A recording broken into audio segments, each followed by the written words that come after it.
rather conceive their baby in a petri dish? Raise your hand. No, you'd all rather conceive it naturally in bed. And we can often help you achieve that. We can upgrade you. We can take couples who currently are only candidates for donor sperm or adoption because they have nothing at all in their semen, and it's a production problem. Blockages, we can get everybody pregnant now with blockages. We can either fix the blockage with microsurgery. If it's a problem where they're congenitally missing the ducts, we can suck sperm out. And in fact, now that is the best diagnosis to have, is some kind of a blockage.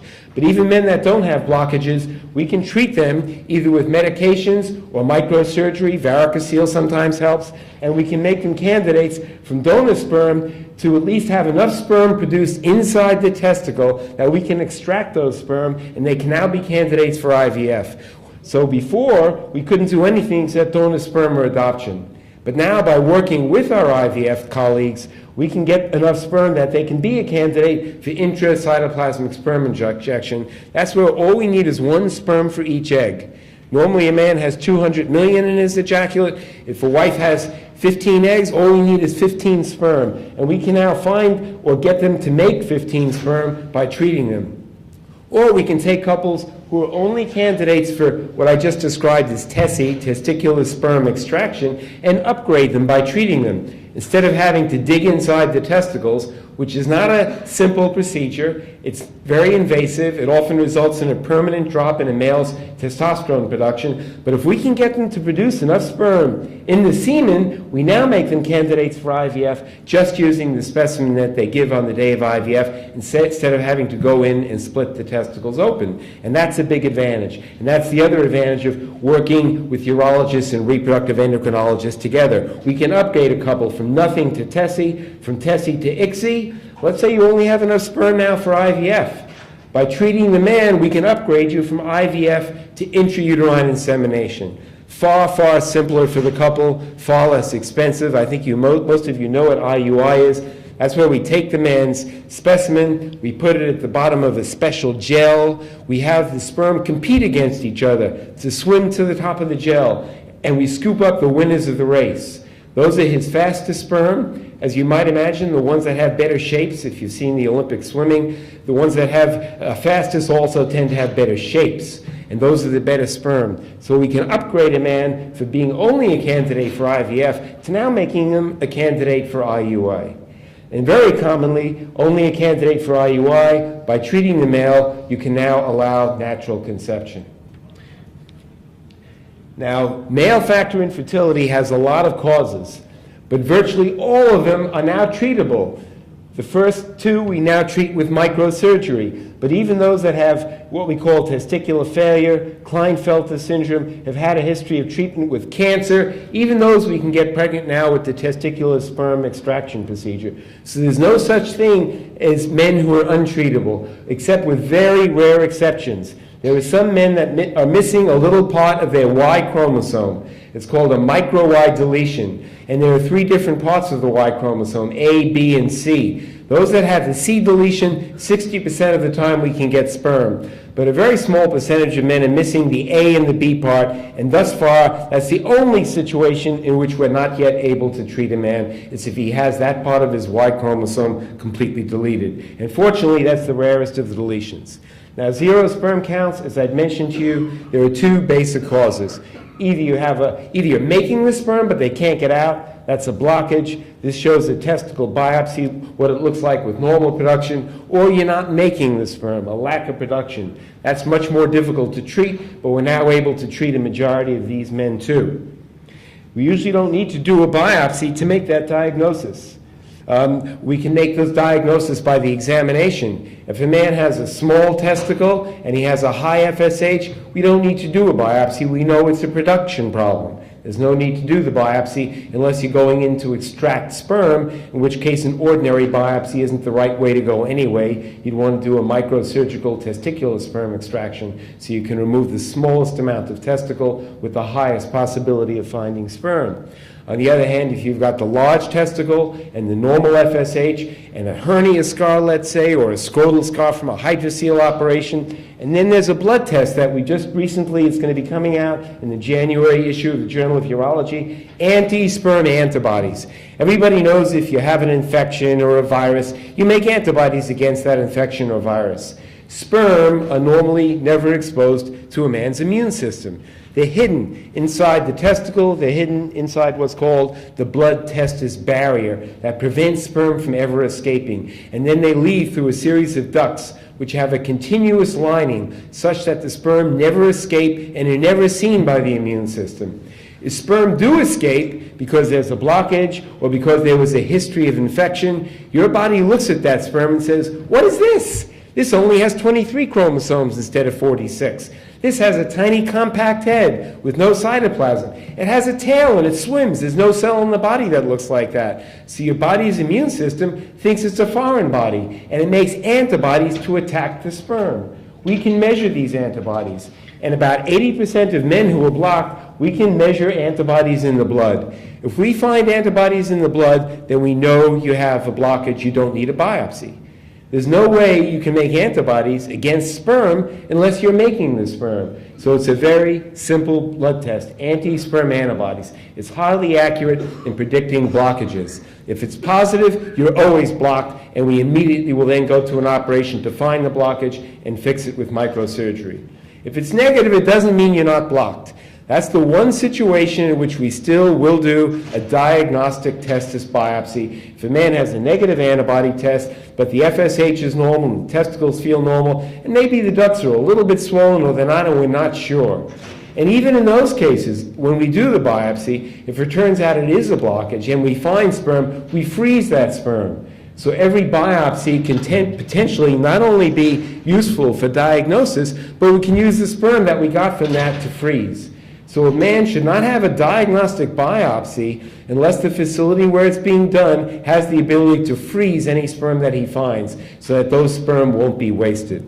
Now, if it's a blockage and we can feel that he's not born completely without the ducts, we can fix the blockage. Blockages can occur anywhere. The most common place, if it's from a hernia operation, is the vas deferens. If it's in the epididymis, it's either from an infection called epididymitis. That's rare in this population. That's usually a sexually transmitted disease. More commonly, in this population, we'll see it from an operation, such as a hydrocele operation or an orchidopexy to prevent torsion where the stitch went through the epididymis instead of through the coating of the testis. The epididymis is a 15-foot-long, tightly coiled duct. It's actually 15 feet that fits into something smaller than my pinky, draped behind the testis. You know what the epididymis is like? It's a swimming school for sperm. All that duct fitting into that little space, it's like the payas. That's what it's like. Efferent ducts, that's a rare place for blockage. Ejaculation ducts, men who have this problem, usually we can tell because they have a very low volume of semen. A small amount of fluid comes out. And occasionally it's due to a cyst in the prostate, and we can go in through the penis and we can open that cyst up and relieve the blockage. Microsurgical repair of blockages is the highest success rate of any treatment for infertility. So the best thing for a man to have is a blockage. And if it's a blockage we can fix, the success rates of vas blockages are over 90%, of epididymis blockages are over 80%. And if we can fix the blockage, we can suck on average about 75 million sperm out with pretty good motility, freeze it in about 15 vials, and that man will never have enough procedure, never need to have another procedure again. We can, in a man who has a blockage that we're unable to fix because too much of the duct is missing or too much is damaged, we can actually freeze enough sperm to populate the entire Northeast with just one procedure. We can upgrade a man from 0 to normal semen parameters in a majority of men that have blockages, say from a hernia repair or from a stitch that accidentally went through the epididymis, and then they can have children naturally. At the very least, we can get enough sperm into their semen to make either IUI or IVF possible without having to go back in and do another procedure on him. In men that have blockages of the vas deferens, in my practice, the most common cause of that actually is vasectomy. I don't see that in this population. In this population, it's from hernia repairs or hydrocele repairs or some kind of surgery a man had when he was younger, or occasionally he's born with a blockage that we can fix. But we get sperm back in 99.5% of men if it's in the vas deferens. And they naturally conceive 54% of the time. And if you eliminate couples where the wife has a problem, the pregnancy rate naturally is 64%. And if the blockage is less than 15 years since the blockage happened, let's say you had a hernia repair when you're 25 and you're coming to see me now when you're 30, the pregnancy rate in that group is 84% if the female age is under 35. What about upgrading from IVF to IUI? 40 to 50% of patients, as you saw, are not able to impregnate even though they got sperm back after the microsurgery. But we can now use that for IUI. We can take the fresh motile sperm without having to do IVF, and that can overcome a somewhat low count or poor swimming ability. And then they won't need another procedure because they'll have sperm back in their semen, so you won't have to keep going back to the testicle to get sperm. One thing you remember, every time you go into the testicle to get sperm, you're removing a piece of the testicle. And every time you remove a piece of the testicle, not only are you removing the parts that make sperm, you're removing the parts that make the male hormone. So every time a man has an operation, taking a piece of his testicle out, he's having a drop in the number of cells that make the male hormone testosterone. And as I mentioned earlier, that has an effect on his general overall health. Anti-sperm antibodies sometimes don't go away after a blockage. And IUI is successful in treating that. Sometimes we can treat those men with steroids, and we can wash the antibodies off and then use it for IUI or IVF. In addition, IVF is much more expensive than treating a blockage. This is an analysis that was done by my former student, Dr. Schlegel, and one of my fellows, Dr. Lee. And this is another study coming from a different group showing that, and this is in Europe, that the cost of a delivery with IVF is almost 4 or 5 times higher than the cost of a delivery if we're able to actually fix the blockage. In addition, in this population where you're looking to have many children, do you want to have to go through IVF every single time? If you want to have 10 children, much better to fix the problem if you can and allow you to conceive naturally, or at least allow you to conceive with IUI.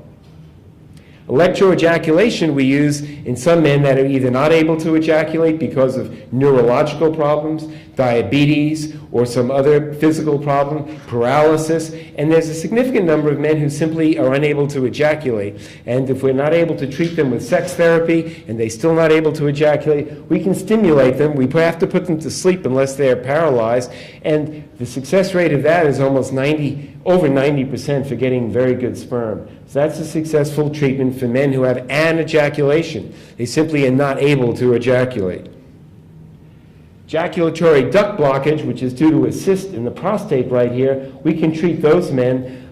They usually have a low volume of semen. They don't have any of the fruit sugar that nourishes the sperm because the seminal vesicles are blocked. We diagnose it by doing a vasography at the same time. If we see that it's within reach of the instrument, we can fix it with an operation called transurethral resection of the ejaculatory ducts. By far the most common cause of low counts, as opposed to 0 counts, is varicocele. Varicocele was known to cause infertility 2,000 years ago. This is a quote from Celsus in the 1st century. Veins that are swollen and twisted over the testicle, which become smaller than its fellow. So they recognized 2,000 years ago that this bag of veins damaged the testicle. The very simple current definition that Stu Harris came up with is simply that the veins are dilated, they're enlarged. It's exactly the same condition as varicose veins in the legs. It's exactly the same condition as varicose veins in the rectal area that we call hemorrhoids. But when they occur in the legs, or when they occur back here, they don't heat up the testicle. One of the reasons you know that men should go to cool mikvahs if they're trying to have children is because testes are exquisitely temperature sensitive. And varicoceles elevate testicular temperature by 1 to 2 degrees centigrade. The enzymes inside the testicle that are responsible for sperm production and hormone production work best at a temperature about 3 to 4 degrees centigrade below your body's rectal temperature. Men who have varicoceles are only halfway that low. They have an elevation of 1 to 2 degrees centigrade, which is enough to cause infertility. Other things, so you shouldn't take long hot baths, you shouldn't take saunas, you shouldn't take jacuzzis. I tell patients I don't think any of you guys would have